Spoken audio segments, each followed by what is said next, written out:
AZCCC presents the Cancer Care Podcast, Arizona Center for Cancer Care.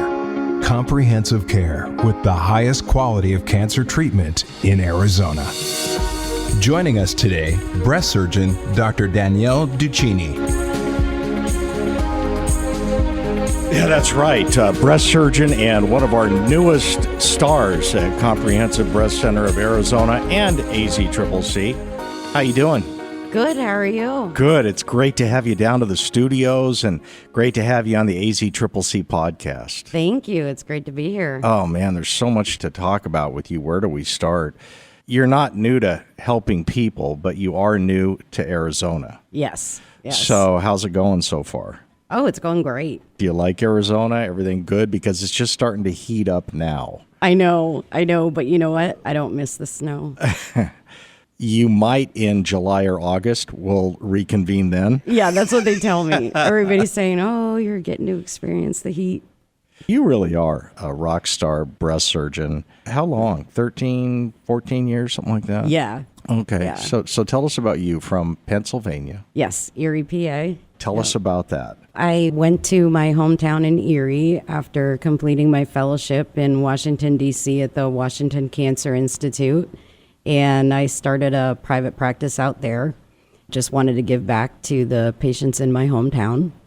Was able to accomplish that and be with my family. So you mentioned wanting to give back to the patients in your hometown. Yes. Is that where it started, your desire for being a doctor to help other people?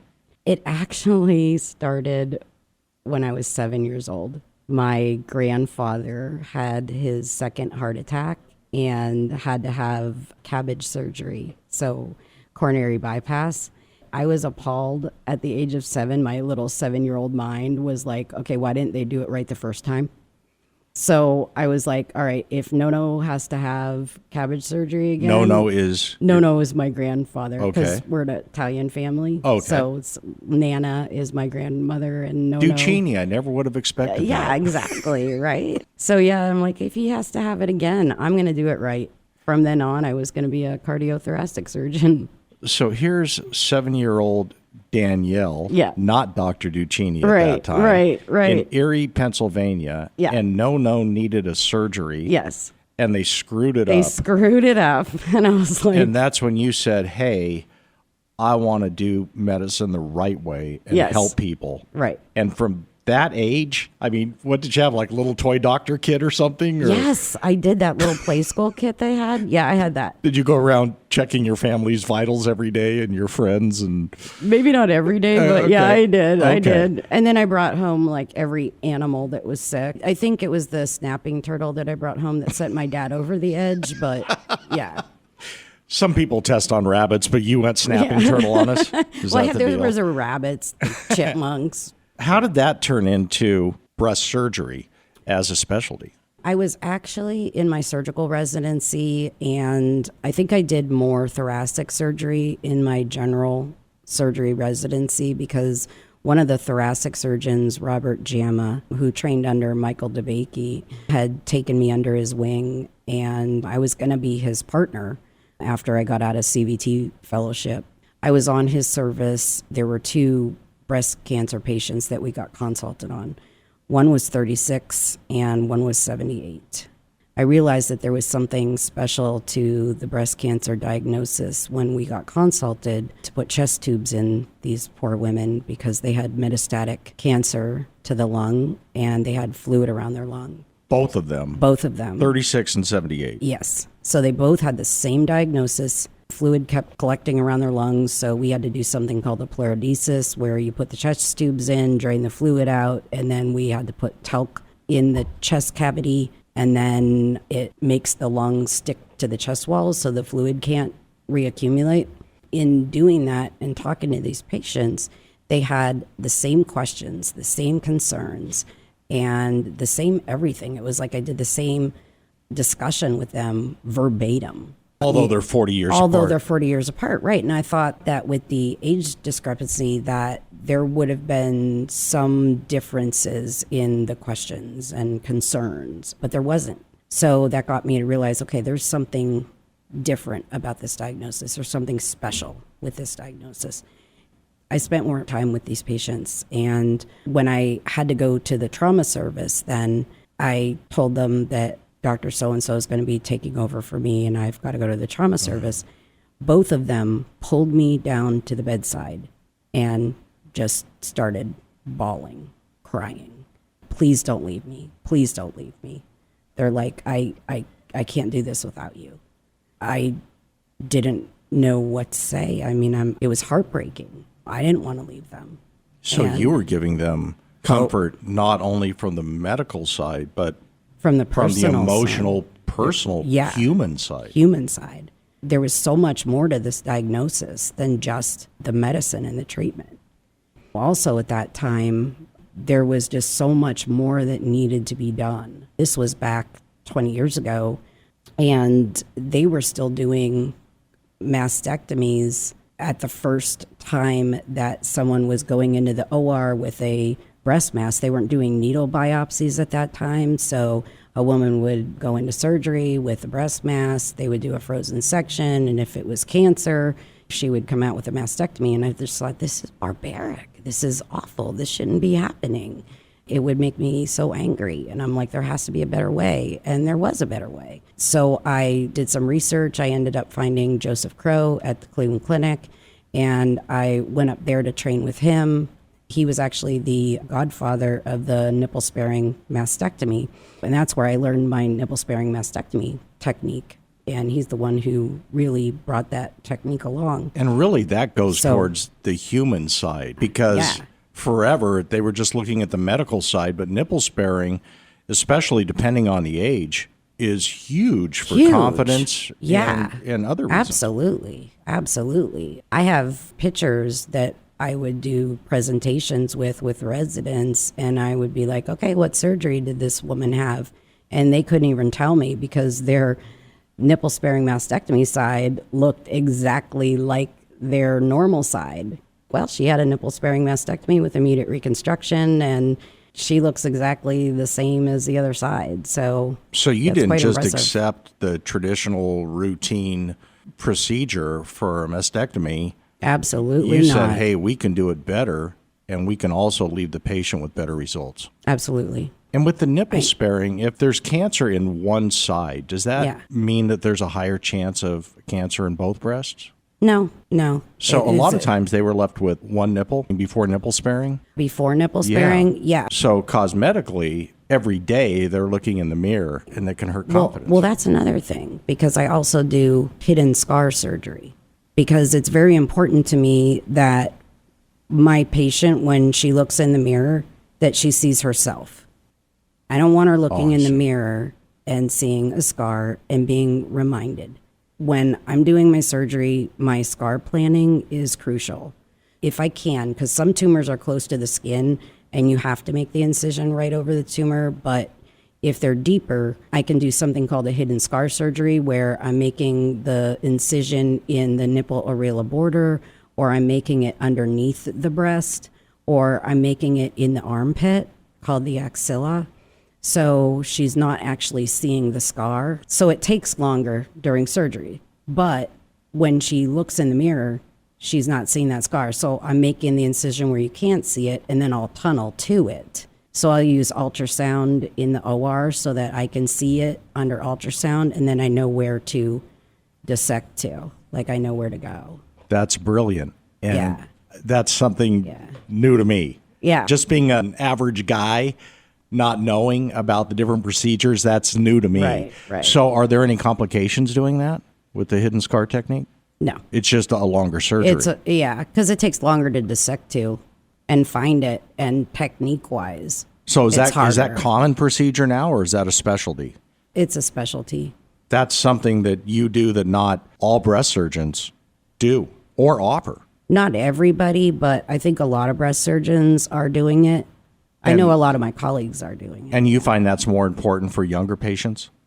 I think it's more important for everybody. Okay. You know. Because when you mentioned the 36-year-old and the 78-year-old, is there a difference in treating patients because of the age, because they may want different outcomes, or pretty much is there generality between both? I'll tell you what, my youngest patient was 25.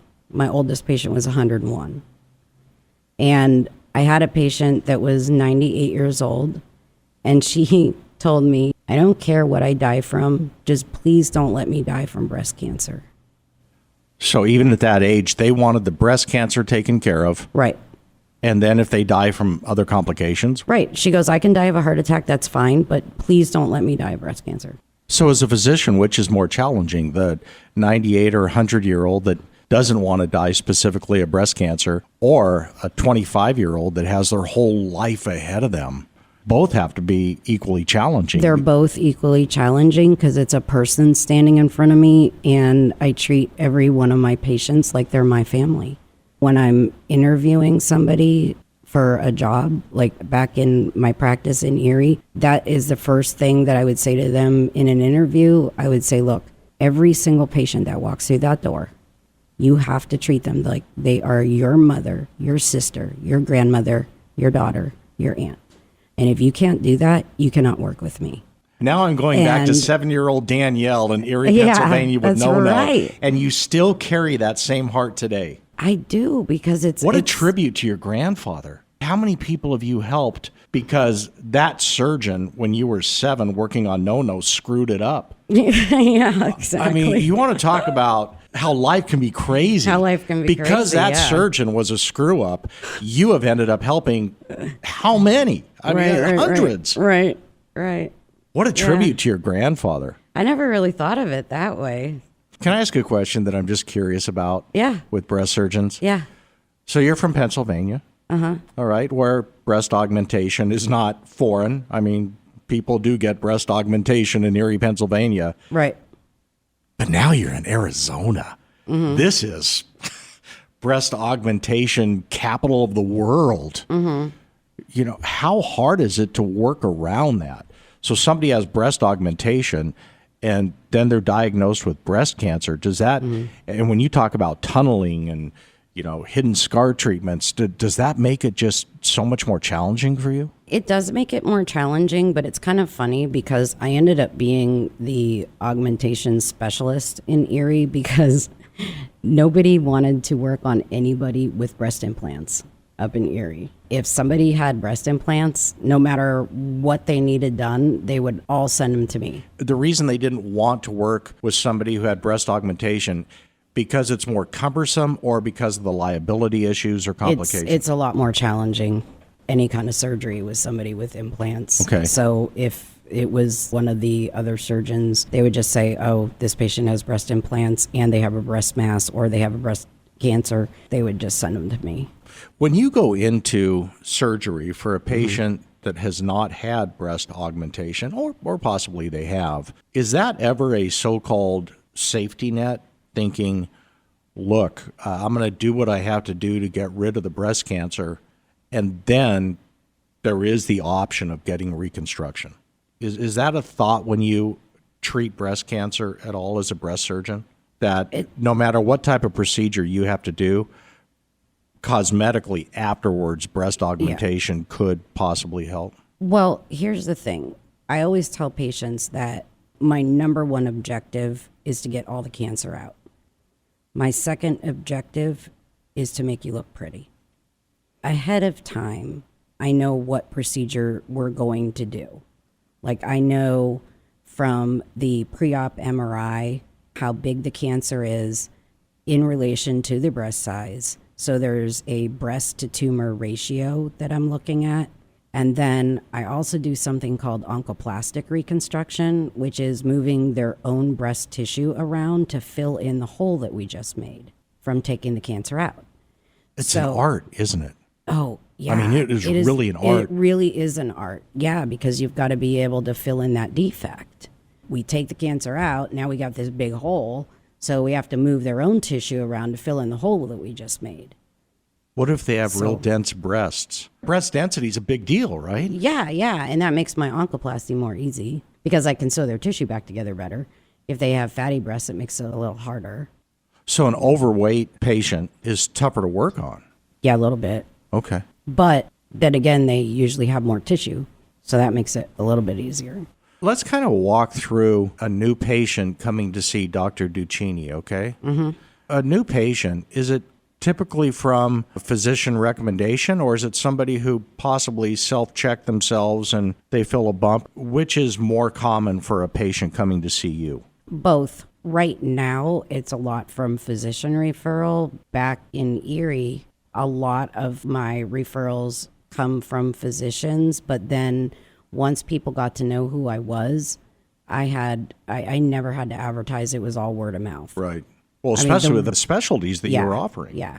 The word of mouth was insane there. You know, in a city of 4 to 5 million, believe it or not, that will happen in Phoenix. Yeah. The word will get around that Dr. Duchini cares about her patients, and this is her why she's a breast surgeon and your specialties. Yeah. It's amazing in a city of 4 to 5 million how small it can be sometimes. Right. No, the word's getting around now about the breast pain that I treat. Tell me about that. Because a lot of times breast pain, it's either coming from 3 etiologies. We make sure that it's not coming from a localized lesion. So we make sure to do a mammogram and a sonogram and make sure that it's not coming from either a cancer or a cyst. And if it's not coming from that, then it would be either hormonal. And usually the hormonal would be like cyclic, like if it was coming every month, like right before or during your periods. If it's not that, it's usually musculoskeletal. And a lot of times I find that it's coming from a displaced rib that is causing the pain. As a DO, I've been adjusting their backs and popping that rib back in place, and the pain is gone instantaneously. And they're literally just in tears in the office going, "Oh my God, I can't believe my pain is gone," blah, blah, blah, so. All right, this is so eye-opening for me. Is yeah. this unusual for a breast surgeon? I think I'm the only one who's doing it. I've never heard of that. I know, because I found it. I discovered it, actually. Dr. Duchini, Usually, people need to know about this. I know. It's kind of funny because, like, I'm sitting at national conferences and they're talking about this as the bane of a breast surgeon's existence because we really don't know how to treat this kind of pain. I think it was like 5 years into my practice, I started doing this because the nerves that innervate the breast are underneath the ribs. And then they innervate the breast, like the 6th rib and the 4th rib. And so patients will get a slight adjustment that you need to make. And the pain is just gone instantaneously. And I started doing it and the results were working for me. And so then we have an osteopathic school up in Erie, LECOM. I started sending patients then because I'm like, oh, is it just me? Is this working? Da, da, da. So I started sending them to some manipulation gurus up at the school. And I said, I'm going to start sending you some breast pain patients, and I want you to treat them and tell me what you think. They were communicating back to me. They go, yeah, I'm finding that it's a 4th and 6th rib. And I'm like, bingo, that's it. When you say 4th and 6th, the rib that's like really on the upper portion, right, behind and the upper portion of the breast and the bottom. Yeah, because they would get pain that's kind of like radiating to their axilla. It's radiating pain to their breast. So they think it's in their breast because those nerves that are underneath that rib is innervating their breast. So a lot of times they'll get like an aching under pain their arm. Under their arm or on their side, and it's innervating their breast. They'll get sharp shooting pains towards their nipple. They'll get an ache underneath their breast, but it's all referred pain. So then you adjust them and the pain just goes away instantaneously. Oh, we need to get this message out. How do they know to come to you for this treatment? You were early on the curve of nipple sparing, and you're early on the curve of this type of breast pain adjustment. Yeah. Congratulations. That can help a lot of people. It can help a lot of people, yeah. Family doctors, too, can use it because a lot of the family doctors around here are DOs. So they can start by sending their patients for a mammogram and a sonogram and making sure that they don't have a localizing lesion. And as long as their mammogram and their sonogram are clear, it's not a lesion that's causing the pain, then they can actually do an osteopathic exam and adjust their patients and get rid of their breast pain. No idea. That is fascinating. Yeah. That's the fun part of hosting this show for AZCCC is it's just a whole world out there that's so interesting to me. I mean, to you do this all the time. To the average listener, I think that this is pretty eye-opening. Yeah. So let's go back to a new patient coming in to see Dr. Duchini. Let's say somebody goes to their primary physician and they do some tests and then they send them to Dr. Duchini. Are you the one that breaks it to them that they have breast cancer? Are you the one that does that conversation with them, or do they already know when they come to see you? A little bit of both. I'm new to this area, but back in Erie, I used to find cancer even on normal mammograms. I have sonogram in my office, so even when somebody has a sonogram at an outside facility, I'll do my own sonogram because I don't trust anybody. Like, I have to see things for myself. Sonogram is kind of a real-time imaging study, so you have to see it in real time. You can't look at an outside image and get a real feel for what's going on. So I'll do my own, and a lot of times I can see things that maybe weren't seen. So you do that obviously with a patient right there. Yeah, with the patient right there. Like, if the patient's feeling something and it wasn't seen or whatever, I'll do it myself, and I can do the biopsy in my office the same day for them, which is really beneficial for the patient. And give them the results? Well, we could get the results the next day because we have to send it to the pathology department. So that's we quick, can because I think a lot of people would agree that if they've had a loved one diagnosed with cancer themselves, that one of the toughest things in the early stages is waiting. Yeah. Well, we do have to wait for the receptors, which are these like little tags that are on the breast cancer cells. We can get the diagnosis back whether it's cancer or not. Usually by the next day we can have some sort of result, but then we have to send it for receptors. And those are these little tags that are on breast cancer cells that tell us what kind of medicine we can give the patient to kill those cells. So it's like the estrogen, progesterone, and HER2 receptors, and that tells us the type of medicine that we can give that actually kills those cancer cells. When you have the discussion with the patient, do you give them a stage of cancer? We can give them a clinical stage, yeah. So the clinical stage, and then the pathological stage depends on what actually the size of the tumor is and what the lymph nodes are, and that would be their surgical pathology. Do the patients find some positivity in your discussions that there are options? Well, I want them to know all the options up front, because sometimes, depending on their receptors, if they have like estrogen negative or triple negative receptors or HER2 positive receptors, we might want to do chemotherapy before we do surgery, because those patients might have of benefit of doing the chemotherapy up front. Would that be the same with radiation? No. Radiation no, is radiation's after? after. Okay. Yeah. See, I'm catching on. Yeah, that's great. Yeah. Dr. Pratt would be a scary thing to say, but I'm catching on. Okay. With breast surgery, a lot of times patients are uneducated. They've just been diagnosed, and they come in scared. They're very scared. Just scared. Yes, I know. Is it hard to communicate with them at that point? Because that's why I like to do the biopsies on patients, because 95% of the time when it's a lesion that I can see on ultrasound, I know what it is before I get the pathology. If I know that it's cancer, and there are some cancer lookalikes, I'm wrong maybe twice a year. You know, there are some cancer lookalikes, and I tell them that. But you've seen thousands. Yeah. And so I tell them, I think that we need to be prepared that this is breast cancer. And I think that giving them that ahead of time, as well as these are going to be our next steps. So I'm going to make you an appointment to come back in the office next week, because I need time for those receptors to come back, and that we're going to get a breast MRI, and we're going to make sure that there's nothing going on in this breast, in the other breast. If they're premenopausal or have a family history or are a candidate for genetic testing, we're going to get that. We're going to get an appointment with medical oncology. If they would be a mastectomy candidate, we're going to get an appointment with plastic surgery, whatever. And you triage that for them? Yes. I don't want the patient to have to think about So anything. they have the relationship with you, and then you're pretty much calling the shots. We do everything for them. Yeah, that's a lot of comfort for somebody scared. I don't want them to have to do anything. Like, they have too much to think about. We want to take all of that off of their plate so that all they have to do is think about getting better. Ooh, that's a lot of comfort. Do you treat the patient or the family? Both. Because you seem like the type of physician that would communicate really well with loved ones. I mean, with the patient's permission. Well, both too, because, when the husband's in there, what you have to realize is that men want to fix everything. So now you have this husband sitting there and he can't fix it.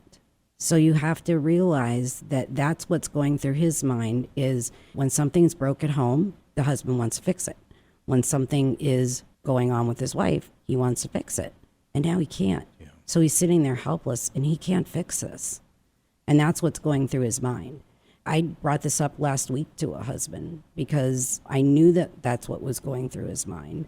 And he goes, I just want to help and everything. And just bringing that up to him. When you bring up that his feelings. Yes, I justified his feelings. And that made him feel so much more comfortable. He goes, oh, you understand. I'll bet just having this conversation with you that with many of your patients, you probably retain friendships for life. Yeah, I do. I'm Facebook friends with a lot of my patients. They friend me on Facebook all the time. So, yeah. What have we missed today? We've covered a lot. And welcome to Arizona. Oh, let's talk about how people can contact you. That's Well, it's funny. I just had, speaking of Facebook, because I had a patient of mine from Erie that just came to Arizona. I operated on her last week. And did she not know you were here until she saw it on Facebook? Yeah. Social media, if used correctly, it can be challenging in many ways, but if used correctly like that, that's how she connected with you and found out that you're in Arizona.